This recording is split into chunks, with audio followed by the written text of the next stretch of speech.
It's the type of trip that will take you out of your comfort zone. I don't know anybody who's hunted here. An exotic place with legitimate wilderness hunting. As I started out here, we're sitting on a rock in the middle of a fjord system in the upper north part of the world.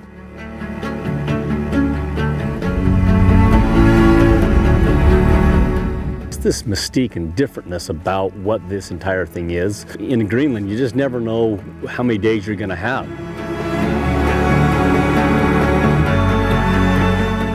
It is cold, it is severe, it is beautifully stark, and for the last week it's been home.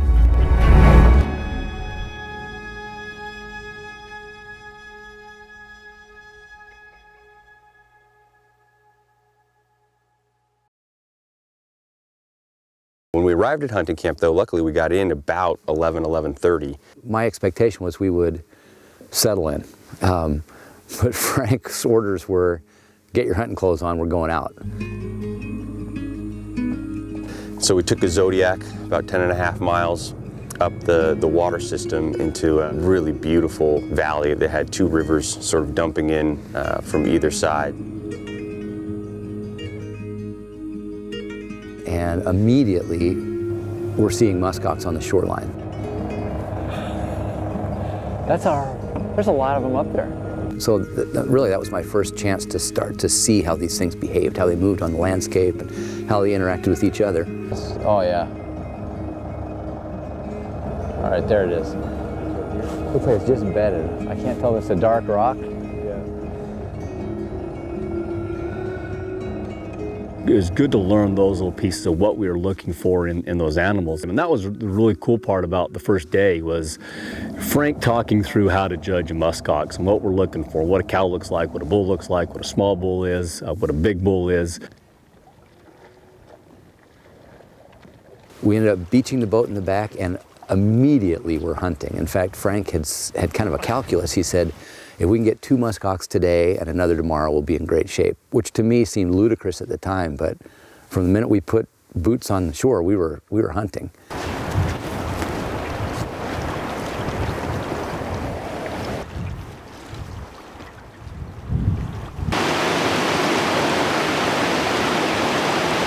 Oh yeah, yep.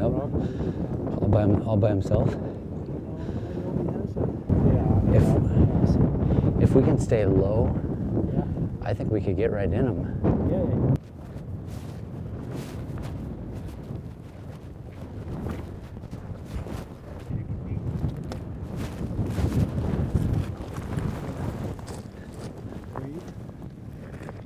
That's no problem, huh? No, it's fine.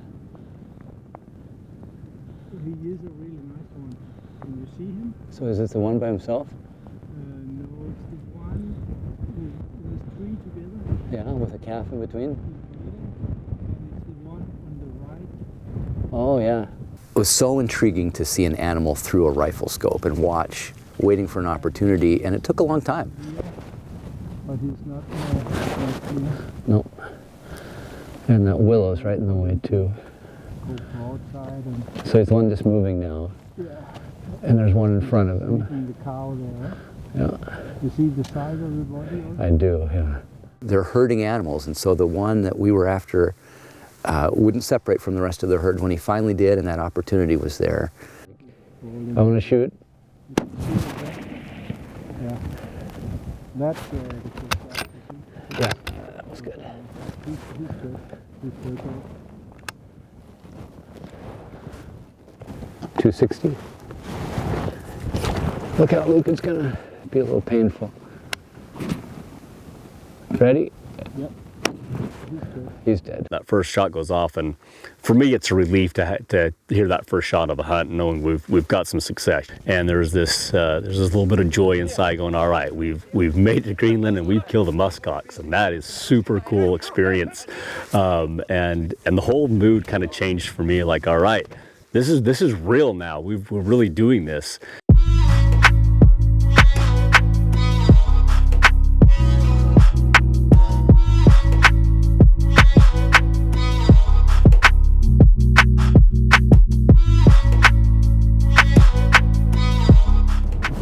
of an animal, just so big.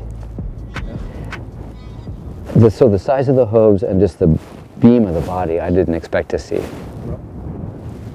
I just cannot believe this coat. I can't believe the coat. So that first day was just, it was so unexpected because here we were and all of a sudden we're hunting, we get mine down, we have time to really assess it, and all of a sudden we're hunting again. Frank's already scanning the hillside around us and he sees another bull. Off here and then come in from the... Yeah, he's actually in the middle better. Yep, I see him with the lighter coat. Yeah. Yeah. You can see them, they're on this little plateau, a little shelf above the riverbed. Yeah, we can tell for sure. Okay. Yeah, we're still about 1,200 yards, so we'll see if we can get a bit closer. Got where we thought the animals were. We couldn't see them because of the approach we'd come in, so we started slowly coming up this hill. We put a great stock on it, again, crawling up through a different dry riverbed. Dropped our bags a little bit and then sort of low crawled up to where we could crest the summit and see where we were. And we'd crawled ourselves within 70 yards. A good strong body also. Yeah, he's spectacular.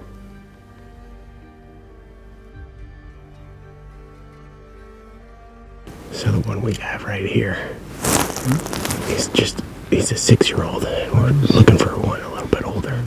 We could see the animals that came right in front of Shane from the right before Shane could see it because of the terrain. This other bull came in from our right that we hadn't seen. It's probably turning pretty soon. And you can see the legs and everything is perfect. Yeah. A little bit under the center of the body, under the hump there when he turns. Okay. Wait until he stops.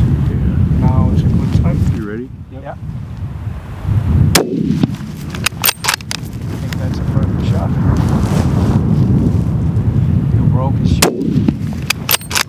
Yeah. I think he's down. Yeah.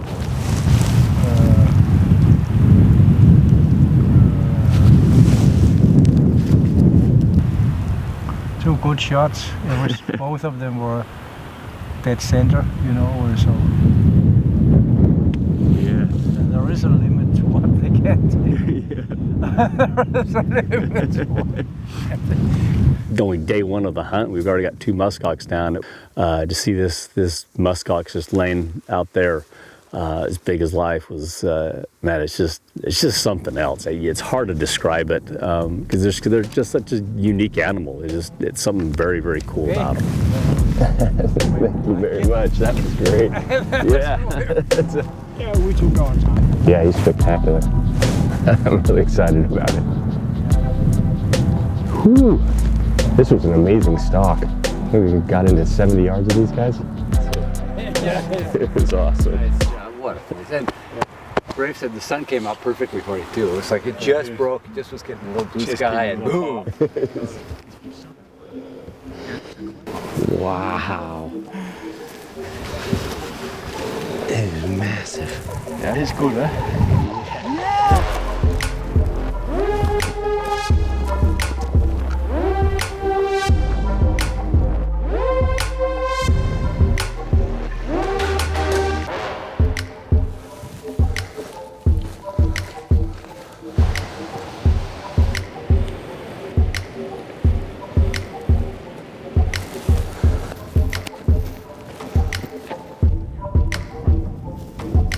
So we kind of passed on all the ones that were there and we looked way across the canyon and there was 2 other bulls and one we knew was probably a pretty good shooter and the other one we could see up further on the hill.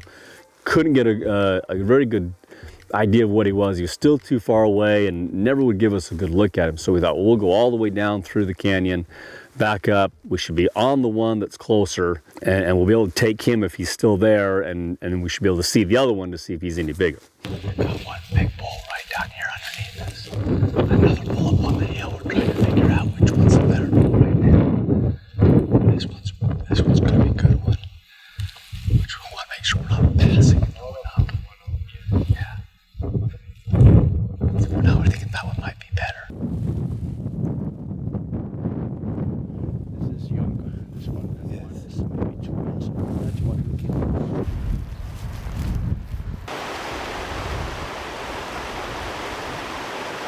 We got up to where he thought he was, and he was gone. They were within about 35, 40 yards of their muskox, but they couldn't see it. And I'm looking way up, thinking maybe he scooted way up the face and got into a piece we couldn't see, or maybe he continued over to the next draw. So I'm preparing myself going, man, we're gonna have to drop into the next canyon, the next draw. He's pushed out. And we kind of come around, and there's a steep little creek that's kind of running through there. And we kind of peer around, and boom, there he is. Give me my bag. Give me my bag.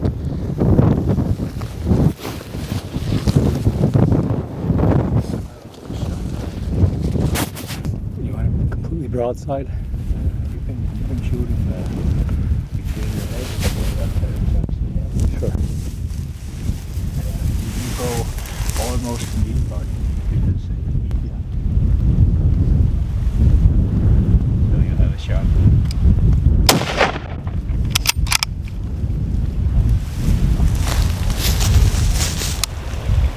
Again? Yeah. That should do it.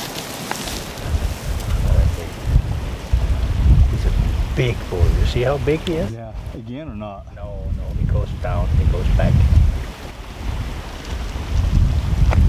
Got it. Oh. You see, he's a lot bigger than the other. Oh, yeah. Oh. He's good. Well done. And honestly, the best part of it is that he was facing us, and he gave us all the time in the world to just watch him, and to take in that last little moment of the hunt, before he pulled the trigger, and you just got to look at him and see his actions and see him feed and look up at us. And there's always been that animal. Everybody's got that animal, and muskox have always been that for me. Oh, those are super cool. Look at that. Yeah. He's slightly chipped right here. Yeah. That's cool though. I like that. He's great. He's great. Good bosses. Yeah. Thank you, man. Yeah. Thank you. Yeah. It's been great. Yeah. Long time coming. We've been talking a long time about this. So. Yeah. And here we are, we just arrived in Greenland. We get down off the hill, we get back in the boat, and there's still daylight left. We're like, well, let's just go fishing.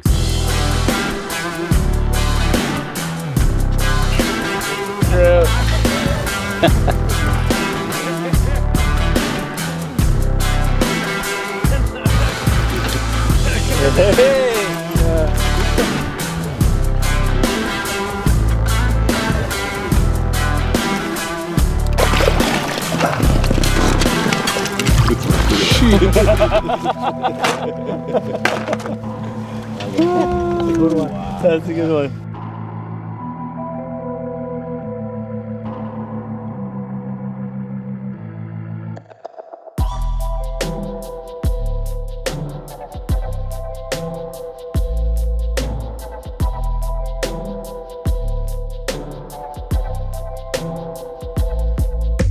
I mean, talk about a completely full day for day one. How do you ever duplicate that? But you're here, you're going to duplicate it. There's always some pretty cool things that are going to happen every day you're here.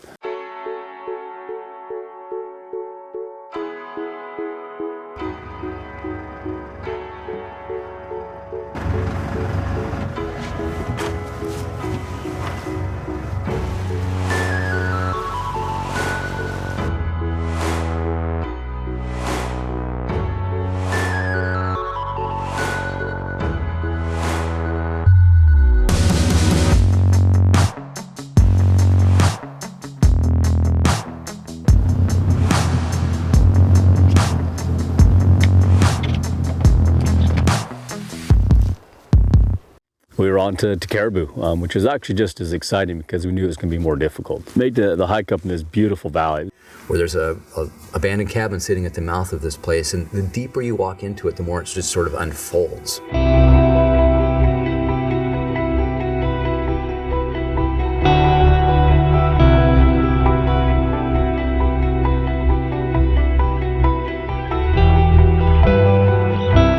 And just the scale of this place is shocking. Maybe 2,500 feet of elevation from the bottom to the top, but in this beautiful U-shaped glacial carved valley.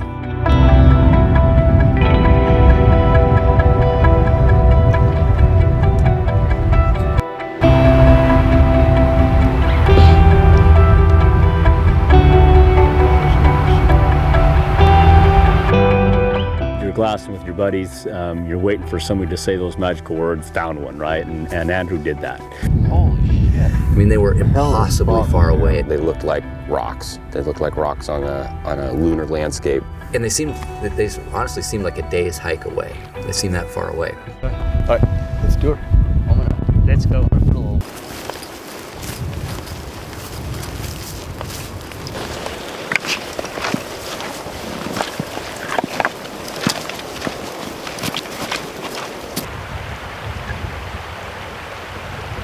straight ahead. Straight ahead.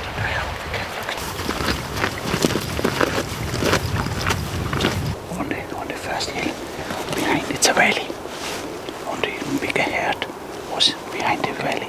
And we go here and we can from here look on the horizon. The first Caribous. Yes. And on the left side you can see the raven. Yeah. We shoot over there. Behind the first hill up. And behind was the Caribous. Okay.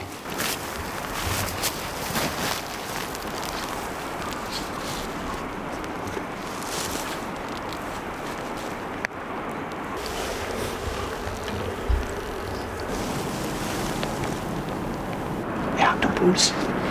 Two right points before the rock. One of the great moments of this trip is watching the caribou string up in front of Shane's rifle.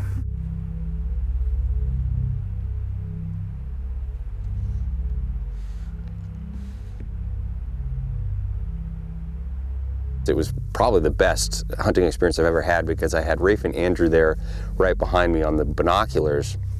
Andrew and Rafe are giving me the play-by-play of what's coming up. 2 cows, 1 bull, not very big. And one after another, they just funneled out, and we're on the binoculars, and Shane's on the gun, and we're going, all right, no. Some more caribou start coming, and some more caribou, and then it just becomes this string of caribou. Filter out almost unendingly. Good one, not good one, cow, That's a cow, that's a small bull, cow. calf, bull, big bull, shoot that one.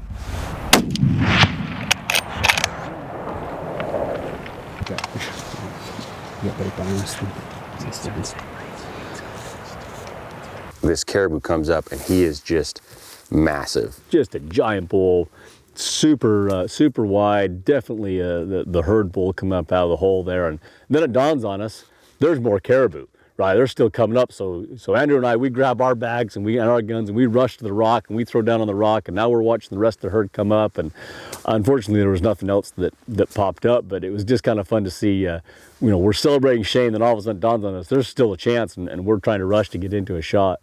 This is where things got really Western. We went and took care of my caribou, cleaned them up, took all the meat off of them, took the head and the horns, and we decided to continue up over the ridge. We know that the herd has just moved over the hill. We can go pursue what's left of that. We know we haven't seen the entirety of that herd as well. And there's also another herd we've now spotted that's further up on the hill.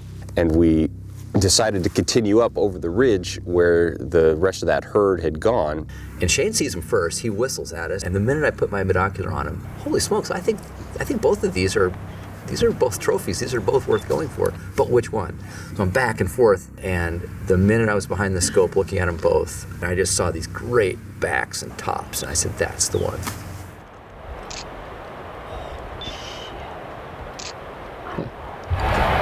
This is this heavy tone, quite stuck.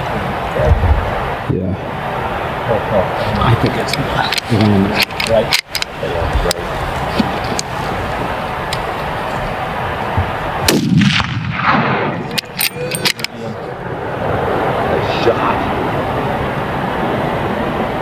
He's hard shot. He's done. Look at all that blood, he's done.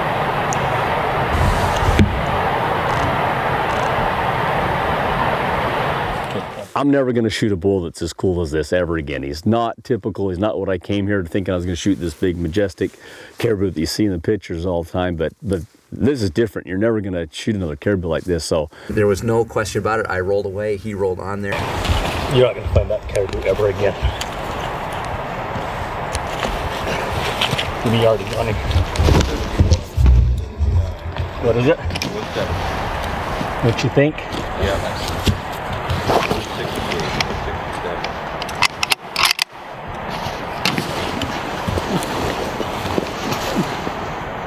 200 yards. 185.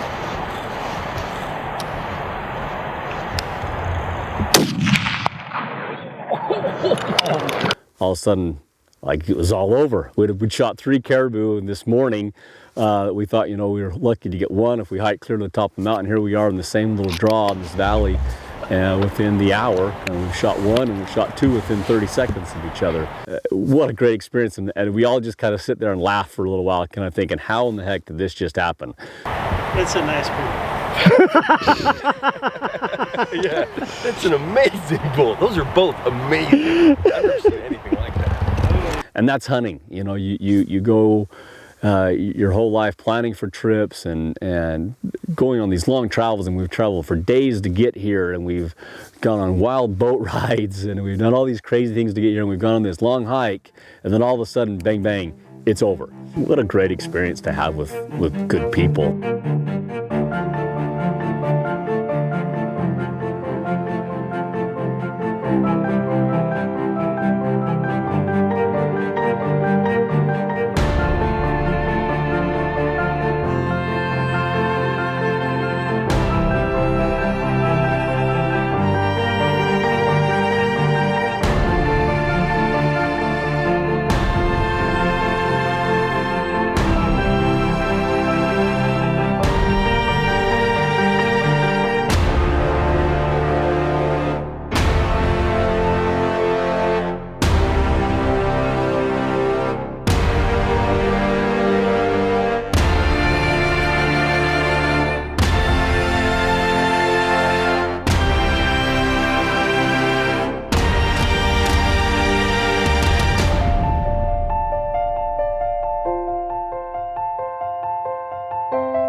What's that? I said I like how you were narrating the story for the camera there.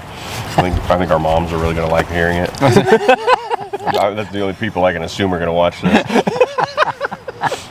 Fine, honey. I'll check it out. Mommy's proud.